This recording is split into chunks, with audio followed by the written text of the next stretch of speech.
Oh my goodness, my oh my, oh, there's some really exciting news in the world of Broken Arrow.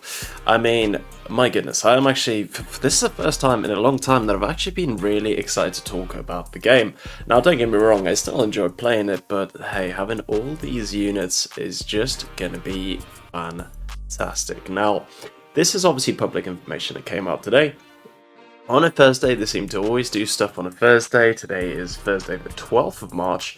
And obviously next week we've got the Slytherin little podcast, which I'm excited for. I don't think they're going to reveal too much, but hey, everything you need to know is, whoa, right here in this one very slow loading image. Now, oh my goodness, is that a lot of units right there. This is basically everything the Baltics have got to offer in one nice picture.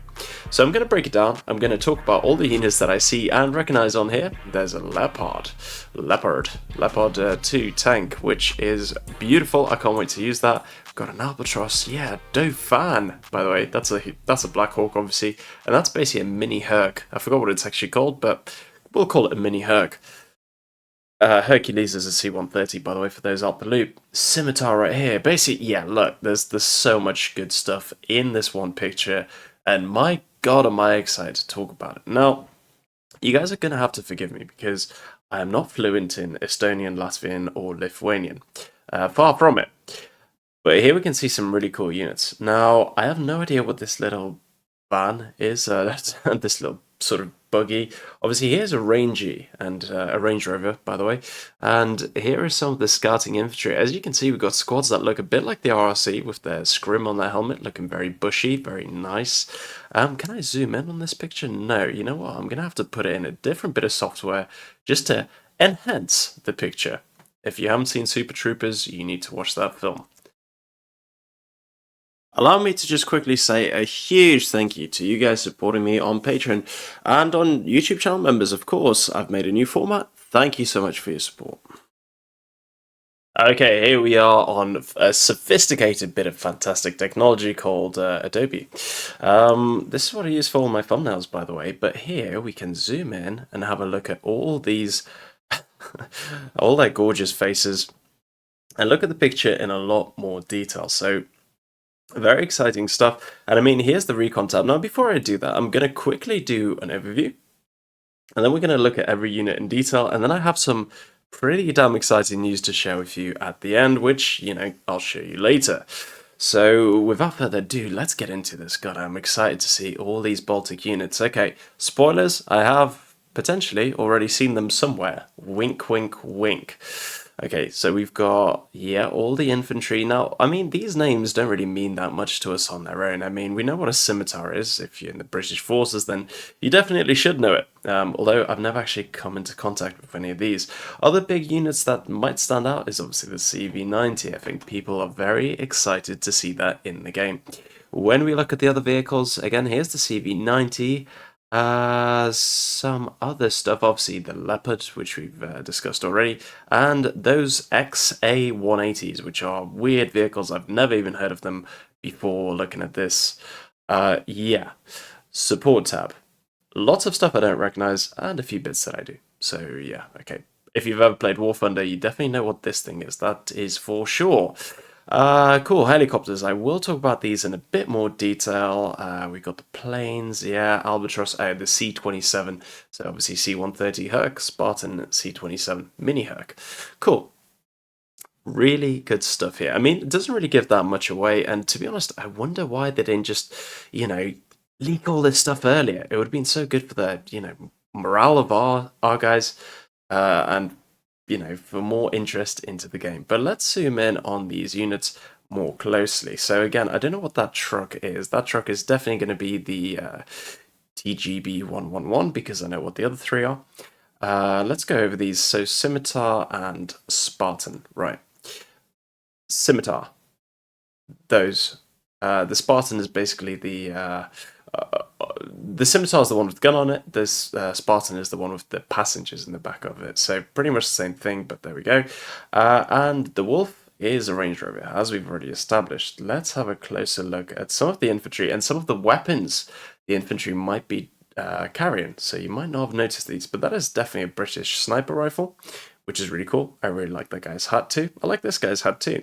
And obviously, for those who don't know, that is a G36 with an underbarrel launcher right there. Swanky uniform, looks very Special Forces-y. Now, what do we have here? And in particular, pay attention to this part of the guy's kit. So obviously, we've got the Russian PDSS. Is this going to be an equivalent for the for the Baltics, for the Americans? I think so. Is it going to bridge the gap between basically the Navy SEALs and the lack of the Navy SEALs in the American division? Yeah, I think it might do. When we look at this machine gun, if I'm not mistaken, that is basically a GPMG. Again, another, well, I suppose it's a NATO weapon, but yeah, I don't really know too much about what the NATO designation or whatever it is, but it's a 7.62 machine gun, which I think is pretty damn beautiful. We'll also have the MG3 for the German side of things, although again, obviously it's a Baltics weapon. This guy casually sitting on the side of the truck is pretty damn cool. That is the Estonian flag, so the Estonian Armed Forces clearly own these little trucks that, again, I have no idea what they are. But this looks like an SPG-9 to me. Now, it's a bit different than SPG-9, but I imagine it's going to fulfill pretty much the exact same function. Let's move across. If I'm not mistaken, that is either the Javelin or the Spike. Basically, a Spike is a better version of a Javelin, or I think it will be in the game anyway, so we'll see how that rolls. Okay, let's look across to our other Range Rover guys. Again, is that a GPMG? GPMG, by the way, General Purpose Machine Gun, if you didn't know. Cool, what have we here as well? Nothing really that I can spot that's going to excite me too much. Obviously, a 50 cal grenade launcher, that is absolutely fine. We've got plenty of those in the game as well. Some bushy walking bushes with the Carl Gustav right there. I don't know, could that be the Negev? I'm pretty sure I've seen the Negev somewhere earlier, and I'm pretty sure it's in this guy is just, yeah, what a hero, what a legend. Scrim is camouflage on top of helmets. I think it looks super duper cool. I have it on my helmet. There we go, there's the Negev. I knew I'd seen it earlier. But obviously, if you've played Counter-Strike, then you know what that is. Oh yeah, and obviously the AWP. Where is the AWP? There we are. It's got a different name, but I forget because, again, I don't use it. I'm not a sniper. I'm, well, an officer. Officers aren't snipers, by the way, but there we go. So these guys, yeah, they're really damn cool looking, I'll be honest. They basically do look like an RRC equivalent. They've got some bazookas on their backs, and I wonder if that's the portable Spike version. I could be wrong about that, but I'm not too sure. And once we've established those are the Spartans and Scimitars, obviously they've got cage armor, that's cool. I hope it's going to be a fast, nifty, nimble vehicle. That's got some sort of optics enhancement. Okay, that's got a cannon. I can't really tell too much by looking at that. There's a lot of information there that isn't giving the game away. Next slide, please. Okay, so the next slide is the infantry. Now, again, these names really don't mean anything to me. I mean, what's cool is it seems like you're going to get to choose which country you want. So as opposed to their upgrade with standoff and long range CQB kind of setups, you just choose the nation that you want out of the three. So that's pretty damn cool. Yeah. I don't know these, anti-aircraft. I don't really know these weapons at all. But here's a cool thing. Obviously, if you didn't notice, there's one squad that's got an M2 and a grenade launcher. So a 50 cal and a 40 mil grenade launcher. Let's see what we can spot by zooming in once again. I love Scrim. People, all militaries need to put that into their helmet, not only because you look fucking cool, but also because, it helps to disguise yourself, which is pretty damn important. Okay, so a javelin right here, and I assume that's the Spike. Oh, that's the Spike. So is that the... Well, it's a different type of launcher, but that's for sure. So yeah, these guys are the Estonians, the very green-looking men. Ah, okay, that's interesting. If I'm not mistaken, this is a Milan missile, which I can't remember who designed that. You know what? Should we just quickly look it up? Milan missile. It's an ATGM. It is designed by France and Germany. Okay, cool stuff. Good info right there. We've got the 50 cals and we've got what looks like to be a small right there. Again, that's the Estonian Armed Forces. Here's another crazy thing, they have women. The army has women. This is the first time we're going to see female soldiers in Broken Arrow. Again, carrying G36s across the squad right there. So pretty cool stuff. Are they all just G36s, or is that the... that's the HK 416, is it? Correct me in the comments if I'm wrong, but that's the same thing the Delta Force use. That does just look like an Igla, to be honest, or Verba, one of the two, but yeah, not much difference. You got to remember that a lot of these countries were former Soviet nations, and they will have a bit of both weaponry from both NATO and from the Soviet era. Again, another man pad, which I really can't tell what that is. More G36s. These guys look a bit more special forces-y types. There's the grenade launcher once again. G36. G36 it seems to be a very popular weapon out there. When we look in the background, we've got this, which is the I forgot what it's called. Is it the standby?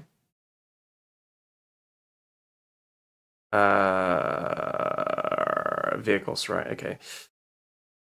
Oh, that could be the no. Oh God, I don't know. Is that the XA80?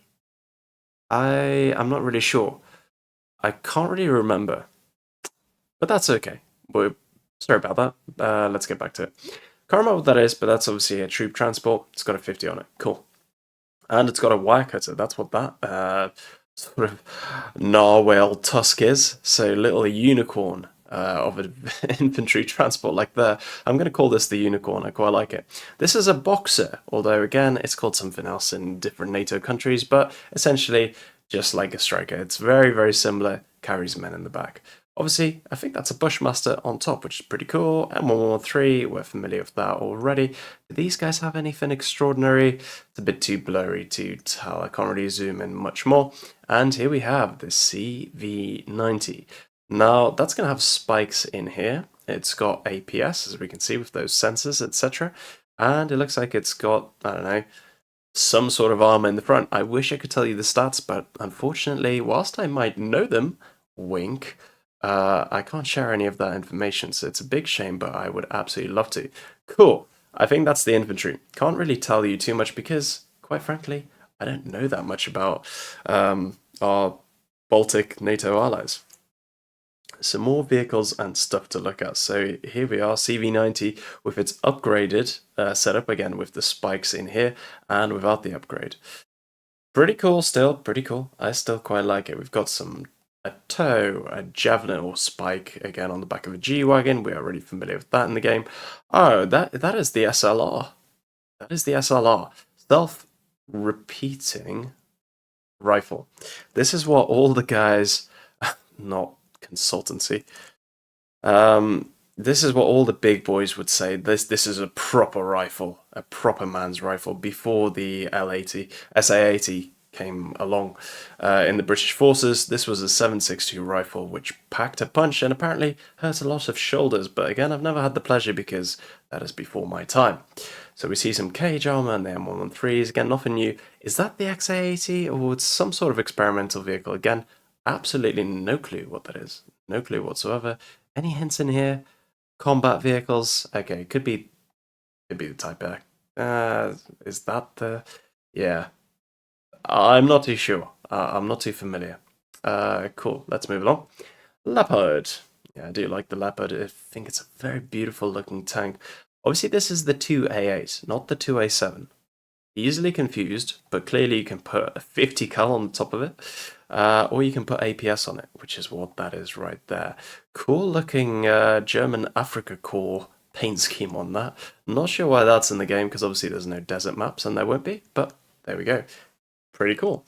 Let's have a look at the sport vehicles in a bit more detail. Okay, I mean, the first thing that catches my eye is the Panzerhaubitze 2000. It's 5,000. I mean, I love this vehicle in War Thunder. Really good fun. I think it's going to have the fastest firing rate of big arty, which is going to be pretty cool. I think it's going to be used and absolutely abused. We've got some other arty. I'm not sure what this is, and I'm pretty sure that this is basically an export version of the Paladin. This is a Unimog. The Germans, it's a Mercedes. I know they keep putting these Broken Arrow badges to cover the fact that it is a Mercedes, which look really cool, but it is a Mercedes. And these trucks are cool. There's a video of it going over an obstacle, and yeah, it goes over some really weird terrain quite comfortably. So impressive vehicle. It's been in service for a very, very long time. Oh look, here again, a female soldier. Crazy. Um, yeah, what's on it? So that is again a Soviet bit of weaponry. So we talked about that. Soviet ZSU 23 mil dual cannon. Pretty cool. Wonder how many of them they still have again in the German Africa Corps paint scheme right there. That missile, is that the Milan missile again, or was that as something different? I'm really not sure, but looks pretty cool. It looks, I don't know. Right, again, this is unmistakably British. If you have served for more than 5 minutes, you would have seen these all over camp. Obviously, usually in a troop transport configuration, as opposed to having anti-air missiles on the back of it. So, yeah, cool bit of kit. Let's just see what it is called on here, if we can. Anti-aircraft. It's got to be that, I think. The NASAMS. The NASAMS is going to be this guy. Again, Mercedes, but cleverly hidden. Yeah, those are slam rams in the back of it. I know that for sure. So 6 slam rams, basically just as well, AMRAAM missiles, just like the slam ram that the American Airborne already have. So nothing too exciting here. And that is basically just a different version of a helmet. Looks pretty cool. Let's move on. Helicopters. Now, I know without looking what this is, and obviously I think everybody recognizes the Black Hawk. Black Hawk Down. Again, great film. If you haven't seen it, have a word with yourself because it is fantastic. Right, these are Dauphins, which is dolphin if you didn't speak French. It looks a bit like a dolphin. Look at its nose. Cool that it's got machine guns on the side, or cannons. That is something I noticed pretty quickly. Basically, the Russian helis are the only ones. Obviously, they've got 4, so this has probably got 2, one on each side. This has clearly got, whereas the Russian ones have got 4, so 23 mil. I'm assuming it's going to be a similar caliber, but it's going to be the first American helicopter to have those guns on it, apart from obviously the Black Hawk with the 30 mils, but that's kind of a different sort of thing that we're talking about there. So here we go. It's got hydropods as well, but the Dauphin is really cool, especially if you're familiar with any British special forces, because they love these helicopters. And again, that's public information, so I don't mind sharing it with you guys, but theirs are a lot cooler looking. They're black with white on the top, so they're very sleek. Clearly, I think special forces like the SAS are going to choose the best, so I've got a lot of hope for these. I hope they're going to deliver. Cool. Black Hawk is just a Black Hawk. Let's move on. The Albatross. Now, if you've seen a bit of James Bond, I think it's The World Is Not Enough. The opening scene of that. Again, if you haven't seen these films, God, what is wrong with you? Go watch it. The opening scene where James Bond steals... Oh, it could have been GoldenEye. Where he steals one of these to escape a base full of rogue Russians all shooting at him is sick. He ejects the guy out the back, and it is, yes, so damn cool. As we can see, these are Sidewinders, if I'm not mistaken. These are Hydras, and back there is some bombs. So I believe that this is going to be a super duper budget plane for America to play with.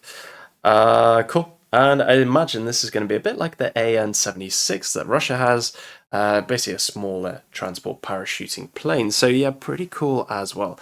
I really hope we see parachuting planes just a bit more in this game anyway, but there we go. So that is it. That is your lot. That is a lot of units that we've discussed super duper quickly in the space of like, I don't know, 20 minutes or so. We're going to have a quick look. I love that good old Cold War camouflage, by the way, that they've stuck on that. Is there anything else that we might have not noticed? I don't think so. That is... Oh, okay. Is that a Carl Gustav II? Yeah, I think it might be. So maybe a super cheap anti-infantry. Nice hat once again. Anti-infantry sort of... sorry, anti-tank infantry bazooka. So it might be cheap. What am I expecting in the Baltics? Now, obviously, I don't know. From the quick first impression of looking at all of these units, and let's have a look at some pretty pictures right here, because they didn't actually release these up until super duper recently. Why can't I click on those pictures? There we go. Managed to make it work. It's just the internet being a bit slow. Let's have a look at them in more detail. Obviously, the Black Hawk looks pretty good there, and here is the map. So here we are. I've taken the liberty to enhance the map for your viewing pleasure. So this is going to be what I think is Kageda. I don't know if I'm saying this right, military base. So probably somewhere in the Baltics, as you'd hope. And yeah, pretty cool stuff right there. So cool picture of a map. Here's the scimitar. Very cool. Here is one of those arties that I have no idea about in its traveling configuration. Cool. Here's the map again. Again, we see the... Oh! Is this from the campaign where you have to do all those, you know, the first mission? It's definitely going to be that, isn't it? So there we go. If you want to know what the map is going to look like, pro tip from Lima, pro spoiler, it is right here for your viewing pleasure. Enjoy it. Just play the campaign, explore the map. That is exactly what it's going to be. Really cool picture with the ranges and the XA-18 or whatever it's called, 180. Here's the Leopard, very beautiful. Here's the helicopter, very beautiful. Very nice picture again of that map. So yeah, it looks like here's the military base / town. And obviously this is all the military training areas. Big, wide, very foresty parts of the map. So that's going to be, I imagine, a bit like Jelgava Pills, where there's just going to be a lot of forest kind of not slowing you down, but making ambushes, and the special forces, which I think we're going to get a lot of, come out. Oh, I've heard that's a duplicate, my bad. And here we go, we see more of the training areas right here with bits of clearly very used and burnt out bits of grass. Cool, there's that arty firing. It looks pretty damn beautiful, I'm not gonna lie. So yeah, very exciting stuff. What are my predictions? My predictions and thoughts about the game in general. You know what, why don't we just watch this trailer? Why not? Whilst we talk about it. So, I got a feeling that, you know, America lacks, or the special forces lack quite a lot of supporting units, and I think you're going to just basically fill all the gaps that the special forces of America can get. Now, we already know that America has the best infantry in terms of, you know, Delta Force and Marine Raiders, CQC, etc. They're now going to have the best arty, which is the Panzerhaubitze 2000. They're going to have some pretty good fighting vehicles, and potentially, we don't know what the Leopard 2A8 is going to be like, but it's going to potentially be the best tank. So, yeah, wow, we're ticking a lot of boxes, and this DLC is going to be pretty damn OP, potentially. It might also, depending on how good the CV90 is in-game, might have the best IFV, so BMPs are going to be struggling. So, what does that leave us? And yeah, the Boxer, the Vilkers. The Boxer, the Vilkers, same sort of thing. Very cool vehicles, so I really don't know where the shortcomings of this are going to be, because the infantry looks like it's got some pretty good special forces infantry. I imagine they're going to make it cheap. Some is going to be dirt cheap and some is going to be super duper expensive. We're going to have to wait and see for that. I'm not really sure, but yeah, you're just going to have all the gaps that America has are going to get absolutely filled, and look, I'm and many other people are going to be absolutely hammering this DLC and this faction, so it's going to be, to be honest, very hard to say what is actually going to happen. But look, unless Russia gets a massive buff soon, we all know the stats where, you know, Russian win rate is pretty awful, so unless something else happens, this is just going to be an absolute landslide, and I'm going to be playing the Baltics, you know, as much as any other guy, because I can't wait to try out all these new units, and yeah, we're going to have to wait and see how the balance is affected when this is actually released in-game. I really hope you enjoyed watching. Thank you so much for joining me, guys. Here's some more videos for you to watch, although I hope you just watch my videos. Yeah, good to have these discussions. There's lots of forums, lots of really exciting stuff coming up in the future of Broken Arrow, and one of those is the fact that I might be on the PTE, but hey, I'm going to tell you more about that in a video coming out tomorrow. Stay tuned for that, like and subscribe, comment what you think, comment about any misaccuracies I've made, and I hope to see you again. Thank you guys, bye bye.